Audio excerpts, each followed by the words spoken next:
Okay internet की इस दुनिया पे इट्स क्लोज टू इम्पॉसिबल कि आपने पैट्रिक बैटमैन का ये मीम या फिर इसके टेम्पलेट पे बाकी मीम ना देखे हो। एंड ऑफ कोर्स बहुत से लोगों ने इसके जेस्टर को कॉपी करने की भी कोशिश की होगी, including me. And just in case अगर आपने ये मूवी अब तक नहीं देखी तो कोई बड़ी बात नहीं, क्योंकि कुछ के लिए तो ये मूवी एक क्लासिक कल्ट मूवी है, बट बहुत सी ऑडियंस के लिए ये टॉक्सिसिटी का ओवरडोज, क्योंकि ये मूवी पोटेंशियल रखती है आपकी पूरी साइकी को बदलने का। एंड जस्ट इन केस अगर आप एक फेमिनिस्ट हो तो इस मूवी से दूर रहना, क्योंकि ये कहानी है एक सक्सेसफुल बैंकर पैट्रिक बैटमैन की, जो कि टोटली एक साइकोपाथ है एंड वो लड़कियों को मारता है, वो भी बहुत बुरे तरीके से, कई बार तो बहुत दर्दनाक तरीके से। इस वीडियो में आज हम जानेंगे अमेरिकन साइको से जुड़ी कुछ इंटरेस्टिंग बातें। ट्रस्ट मी, जितनी ये मूवी इंटरेस्टिंग थी उतनी ही इंटरेस्टिंग इस मूवी से जुड़ी बाकी बातें भी हैं, इसलिए वीडियो को पूरा जरूर देखना। एंड लगे हाथ अगर आपको ऐसी वीडियोस पसंद आती है तो प्लीज चैनल को सब्सक्राइब भी कर लेना।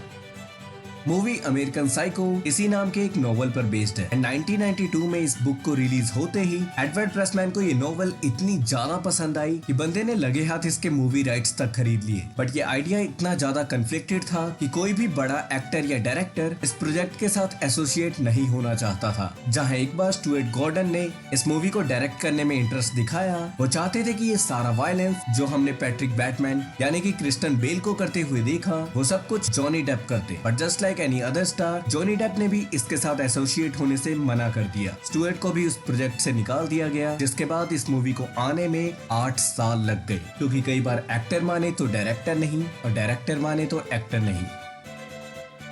ऑफ कोर्स इस मूवी में काम करना किसी भी एक्टर के लिए उसके पूरे करियर के लिए काफी रिस्की था। जहां उस टाइम पर क्रिस्टियन बेल एक नए एक्टर थे, बट फिर भी उनके वेल विशर्स ने बताया कि इस मूवी को करना उनके लिए एक सुसाइड से कम नहीं था। लोगों को लगता था कि ये मूवी कहीं ना कहीं क्रिस्टियन बेल के पूरी इमेज को बदल के रख देगी, पूरे हॉलीवुड में उन्हें एक विलेनियस बंदे की तरह देखा जाएगा। एंड यहाँ था एक ट्विस्ट, क्योंकि ये लोगों की वार्निंग ही थी जिसने क्रिस्टियन बेल को और ज्यादा मोटिवेट किया और वो इस रोल को लेकर और ज्यादा एक्साइटेड हो गई। बट एज वी नो कि ये मूवी काफी पुरानी है, यानी कि अर्ली 2000 की, जिस टाइम पर क्रिस्टियन बेल वो नहीं थी जो आज के टाइम पर है, और स्टूडियोज चाहती थी कोई बड़ा स्टार उनके साथ इस मूवी को करे। But as I already said कि कोई भी बड़ा एक्टर या डायरेक्टर इस मूवी के साथ नहीं जुड़ना चाहता था, जिसके बाद ना चाहते हुए भी स्टूडियोज के पास कोई ऑप्शन नहीं था। क्रिस्टियन बेल जैसा ओनली ऑप्शन होना आई थिंक एक वरदान से कम नहीं था, क्योंकि जो परफॉर्मेंस हमने देखी वो सबके बस की बात नहीं।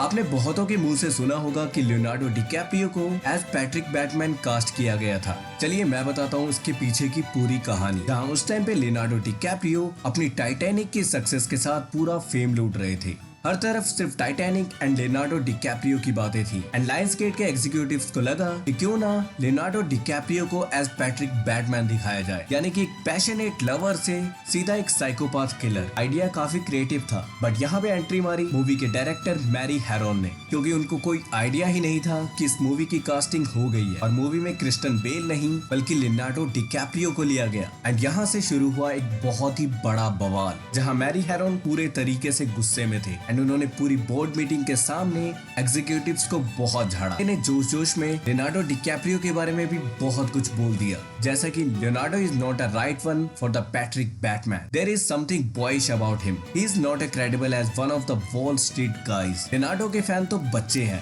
जिनको ये मूवी देखने को भी नहीं मिलेगी, क्योंकि of course movie R rated है। तो लियोनार्डो डिकैप्रियो को एज पैट्रिक बैटमैन कास्ट करना एक बहुत ही बड़ी बेवकूफी होगी। एंड मैरी हैरोन के इतने गुस्सा करने के बाद लियोनार्डो डिकैप्रियो को इस रोल से हटा दिया गया, जिसके बाद क्रिस्टियन बेल को एज पैट्रिक बैटमैन कास्ट किया गया।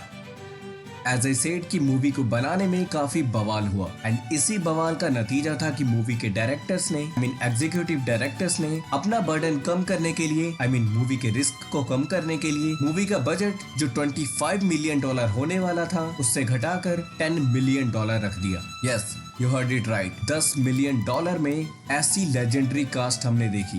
क्रिस्टियन बेल, जैरेड लेटो, विलियम डेफॉय, ऐसे लेजेंड्स की कास्टिंग आपको रोज रोज नहीं मिलने वाली। बट इंटरेस्टिंग बात तो ये है कि इस मूवी का बजट उससे भी कम था, यानी कि ये मूवी $7 मिलियन में बन के तैयार हो गई एंड इसका कलेक्शन $34 मिलियन था, यानी कि अपने बजट के 5 टाइम ज्यादा। एंड उसके बाद की पॉपुलैरिटी वो अलग।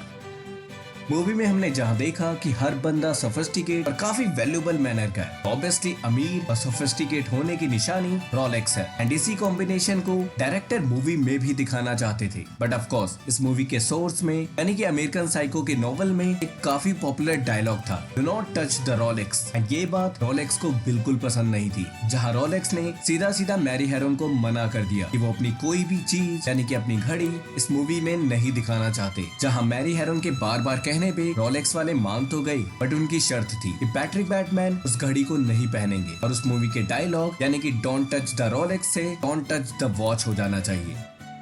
जब मूवी अमेरिकन साइको पूरी बनके तैयार हो गई एंड इस मूवी को रेटिंग के लिए भेजा गया तो ये मूवी NC-17 के अंडर आ रही थी, जो कि पोर्नोग्राफी वाली मूवीज को दिया जाता है। ऑफ कोर्स इस मूवी में बहुत सारे सेक्स सीन्स और काफी ज्यादा इंटीमेसी दिखाई गई है, जहां हेरोन चाहते थे कि एटलीस्ट इस मूवी को R रेटेड मिल जाए। ऑब्वियसली उन्होंने मूवी को तैयार ही इसी तरीके से किया था, बट जैसे तैसे सर्टिफिकेशन के टाइम 18 सेकंड के सीन्स को कट किया गया, जिसके बाद ये मूवी R रेटेड के अंडर आई, वो भी एक्सट्रीम कंडीशन में। तो हाँ, ये 18 सेकंड सच में काफी एक्सट्रीम हो सकते थे, जो शूट भी हुए बट हमने नहीं देखे। तो गाइस ये थी अमेरिकन साइको से जुड़ी कुछ इंटरेस्टिंग बातें। बट क्यों 2023 में भी आपको गॉडफादर जरूर देखनी चाहिए, इसके लिए लेफ्ट वाली वीडियो वरना राइट वाली वीडियो पे क्लिक करें। मिलते हैं अपने किसी और वीडियो में। Tata bye bye.